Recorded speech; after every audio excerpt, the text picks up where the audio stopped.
Imagine you are walking through the breathtaking, sun-drenched streets of Paris or the historic alleys of Rome. The architecture is divine, the air smells of fresh pastries, and for a moment, life feels like a dream. But suddenly nature calls.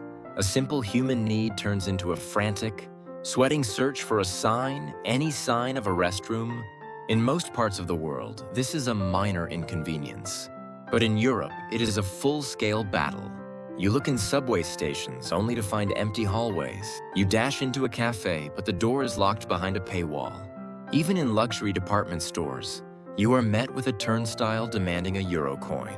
It feels absurd, doesn't it? That in some of the wealthiest, most advanced nations on Earth, finding a place to relieve yourself is a privilege you must pay for. To understand this restroom desert, we have to peel back layers of history that are as messy as they are fascinating. Believe it or not, ancient Europe was actually ahead of its time. 4,000 years ago, the Minoan civilization on Crete had flushing toilets with sophisticated clay pipes. The Romans took it even further, building over 400 public latrines in Rome alone, connected to advanced sewage systems.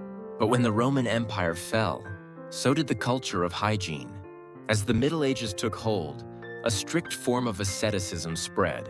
The body was seen as a vessel of sin, and the Roman tradition of public bathing was condemned as an invitation to lust. For centuries, the indoor toilet vanished. People simply used chamber pots and tossed the contents out of second-story windows. It was a time of umbrellas and cloaks, not for the rain, but to protect one's clothes from the falling filth of the city above. The modern pay-to-pee system also has ancient roots. In 74 AD, the Emperor Vespasian was facing a bankrupt treasury. His solution? A tax on public urinals. When his son criticized him for making money from such a smelly source, the emperor famously held a gold coin to his nose and replied, "Money does not smell." This philosophy that a public service should be a self-sustaining business remains deeply embedded in the European mind. Even the word toilet itself comes from this history of paid service. In old Paris, men in large cloaks, or tools, would carry buckets through the streets. For a fee, they would wrap their cloak around you, providing a private, mobile restroom right there on the sidewalk. That tool eventually traveled to England and became the toilet we know today.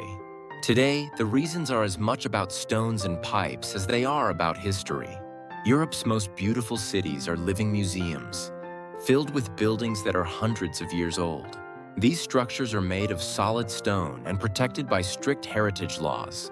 Installing new plumbing in a 200-year-old building isn't just expensive, it's often legally impossible.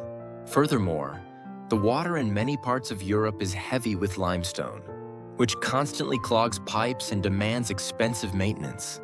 This creates a user-pays culture.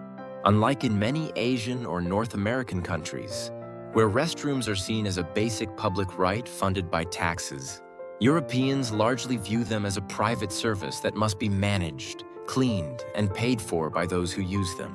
But there is a darker side to this scarcity in the modern era.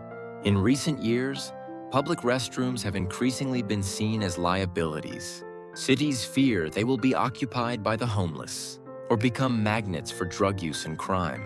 For a private business owner, the fear of a lawsuit stemming from an incident in their restroom is often greater than the desire to be hospitable. And so the doors remain locked and the service desert grows wider.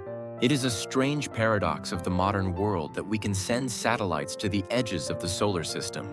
Yet we still haven't solved the most basic, universal human necessity on the streets of our most famous cities. So the next time you pack your bags for Europe, remember to bring a few extra coins. In the land of history and high culture, the most valuable thing you might find is a clean, open door when you need it most.